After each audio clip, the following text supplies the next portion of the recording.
নমস্কার, তোমাদের সকল প্রিয় পাঠশালায় আরো একটি নতুন ক্লাস নিয়ে হাজির হলাম তোমাদের সামনে। আজকে তোমাদের সাথে আলোচনা করব তৃতীয় পর্যায়ক্রমিক মূল্যায়ন ক্লাস 1 এর প্রথম শ্রেণীর সমস্যা সমাধানের সক্ষমতার কিছু গুরুত্বপূর্ণ প্রশ্ন উত্তর। এবারে তোমাদের ফাইনাল এক্সাম হবে 30 নম্বরের আর সময় থাকবে 1 ঘন্টা। তাহলে সমস্যা সমাধানের সেট 1 এ কি কি প্রশ্ন আছে দেখে নাও। প্রথমেই আছে নিম্নলিখিত প্রশ্নগুলির উত্তর দাও। 5টি প্রশ্ন আছে, 1 নম্বর করে মোট 5 নম্বর আছে। কোন সংখ্যাটি উল্টে দিলে একই থাকে?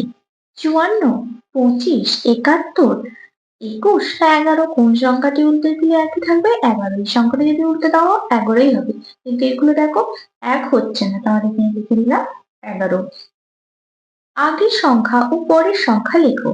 38 এর পরের সংখ্যা কি হবে? 38, 3 10 38, 3 10 9 39। তারপরে আছে 98, 98 এর আগের সংখ্যা চেয়েছে 9 10 7 98, তার আগে হবে 9 10 7 97। ছোট থেকে বড় সাজিয়ে লেখো। 85, 90, 9 আর 11। সব থেকে ছোট কোনটা? 9, তারপর 11, তারপর 85 আর তারপর 90। তারপরটা আছে বড় থেকে ছোট সাজিয়ে লেখো। 18, 25, 87, 99। কোনটা সব থেকে বড়? 99। তাই প্রথমে লিখলাম 99, তারপর 87, তারপর 25 আর তারপর 18। তারপরে ওয়ার্ডটা বলেছে সঠিক চিহ্ন বসাও। বড় বা ছোট চিহ্ন মানে গ্রেটার দেন বা লেস দেন। 51 আর 15। 51টি বড়, তাই 51 দিকে হাঙ্গরটা হবে। তারপরে দুইটা বলেছে ঠিক পরের সংখ্যা কত? 1 বাড়ালে কত? 1 যোগ করলে কত? একটি প্রশ্ন আছে দেখো, মানে 3টি বলেছে, 2 নাম্বার আছে। 38 এর পর মানে ঠিক পরের সংখ্যা কত? 38 এর পর কি হবে? 39। তারপরে আছে 1 বাড়ালে কত? 38 থেকে যদি 1 বাড়ানো হয় কত হবে? 39 হবে। 1 যোগ করলে কত?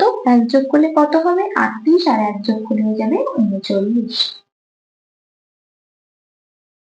তারপরে তিনি একটা বলেছে একটি বেলুনে 33 লেখা, পরের ফাঁকা বেলুনগুলিতে সংখ্যা লেখো। 2 নম্বর আছে 33, তারপরটা কি লেখা আছে? 44। এর পরের গুলো কি হবে? 55 হবে, 66 হবে, 77 হবে আর 88 হবে। এইভাবে পরপর লিখতে হবে। মানে এটা তোমাদের দেখো 11 নামটা। 3 11 33, 4 11 44, 5 11 55, 6 11 66, 7 11 77, 8 11 88।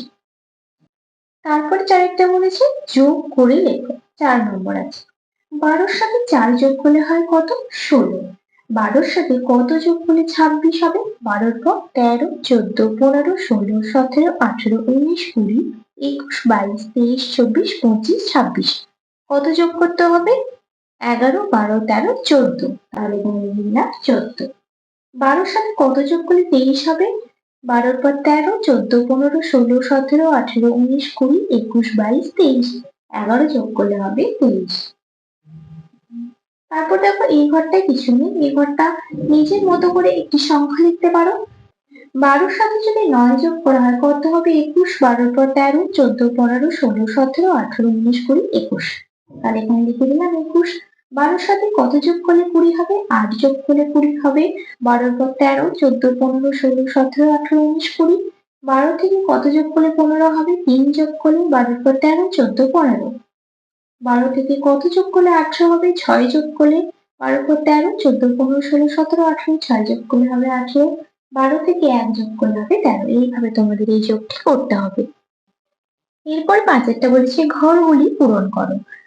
2 নম্বর আছে বুবাই 59 রান করলো, তাতাই 79 রান করলো, কার রান বেশি? কত বেশি? তাহলে দেখো বুবাই 59 রান করেছে আর তাতাই 79 করেছে, তার মানে তাতাই রান বেশি। তাহলে কার রান বেশি? তাতাই এর রান বেশি। তাতাই এর রান বেশি। কত বেশি? দেখো 79 থেকে যদি 59 বিয়োগ করা হয় কত হবে? 9 9 মিলে গেল 0। 5 থেকে 7 বিয়োগ করলে হবে 2।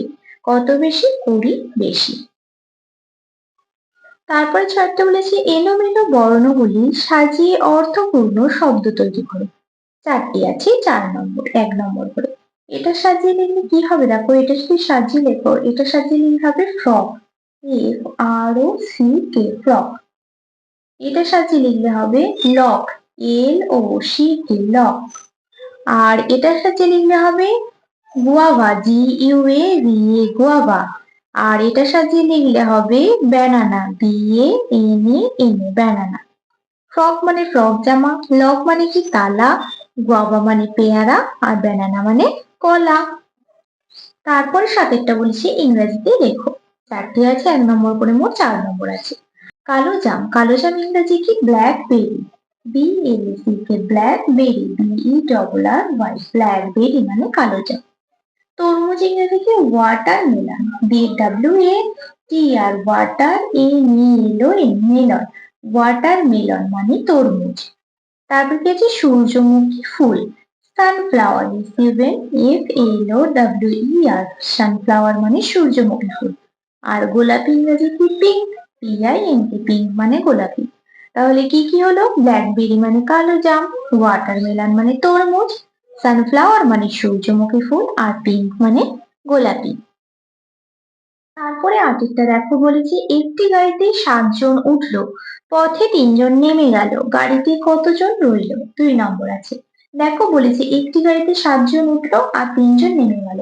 নেমে গেছে তাহলে কি করতে হবে, বিয়োগ করতে হবে। 7 বিয়োগ 3 সমান কত হবে? 4 থেকে যদি 3 বাদ দেওয়া হয় কত হবে? 4। 3 পর 4, 5, 6, 7, তাহলে গেল 4। অতএব গাড়িতে কতজন রইল? গাড়িতে 4 জন রইল। তোমরা এখানে বিয়োগটা করেও দেখাতে পারো। 7 থেকে 3 বাদ দিলে কত হবে? 4।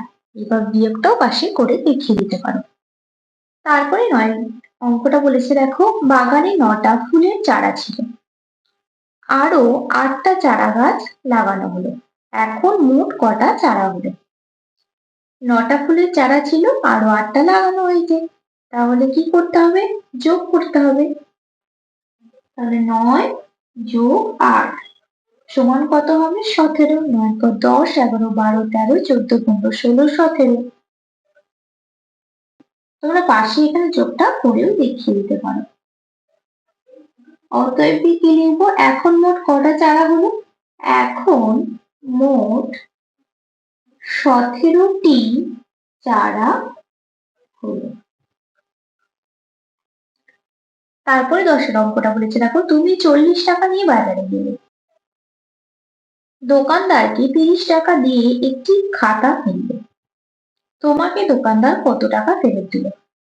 40 টাকা নিয়ে বাজারে গিয়েছিলে আর দোকানদারকে দিলে 30 টাকা, তাহলে দোকানদার তোমাকে কত টাকা ফেরত দিবে? 40 থেকে 30 বাদ দিলে কত হবে? 10। এদিকে তোমরা পাশে বিয়োগটা করেও দেখে নিতে পারো। তাহলে কত হলো? 10। আমাকে দোকানদার কত টাকা ফেরত দিল? 10 টাকা ফেরত দিল। তাহলে আজকের ক্লাসটা আমি তোমাদের এখানে শেষ করছি। খুব তাড়াতাড়ি আরো একটি নতুন ক্লাস নিয়ে হাজির হবো তোমাদের সামনে। যদি তোমাদের আজকের ক্লাসটি ভালো লেগে থাকে তাহলে অবশ্যই লাইক, কমেন্ট, সাবস্ক্রাইব এবং শেয়ার করতে ভুলবে না। সকলেই সুস্থ থাকবে, স্বাভাবিক থাকবে। সকলকে অসংখ্য ধন্যবাদ।